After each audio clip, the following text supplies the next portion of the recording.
Je vais vous montrer, dans le domaine de la linguistique, que l'anglais, dans un grand nombre de cas, a construit son lexique à partir du français, mais d'une façon tout à fait particulière. C'est-à-dire qu'il a créé des barbarismes. Les barbarismes sont des formules qui ressemblent à la langue de départ, mais qui ne s'y retrouvent pas.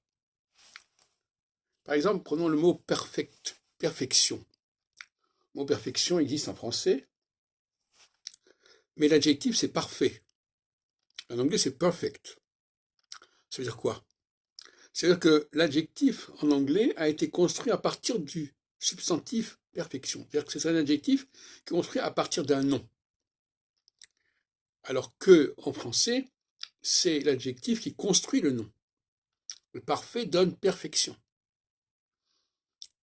Tout comme, par exemple, attraction donne attract en anglais. Et en français, c'est attirer. Donc, ce sont des barbarismes. Élection donne elect au lieu d'élire. C'est un barbarisme aussi.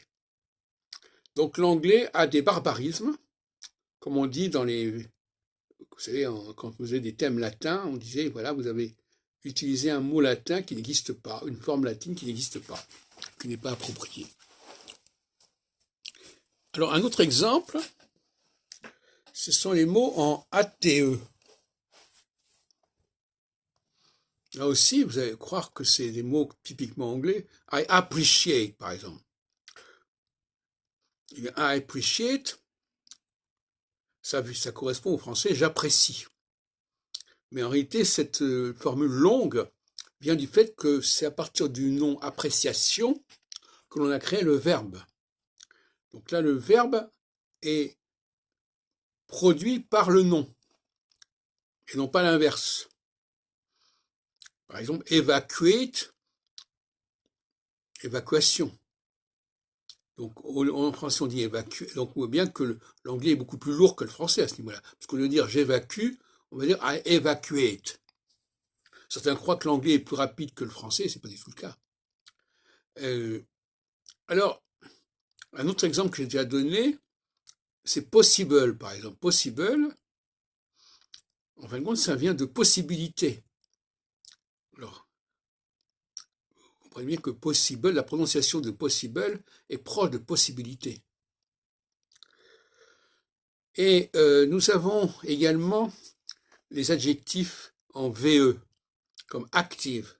Pourquoi est-ce que l'anglais choisit une forme féminine? Tout simplement parce que l'adverbe en français se construit à partir du féminin. On dit activement, et donc ça donnera active, au lieu d'actif. Donc le F, on est passé du actif activement, qui est une forme dérivée, et après l'anglais reconstruit la forme de départ à partir de la forme dérivée. Donc c'est quelque chose de complètement bizarre.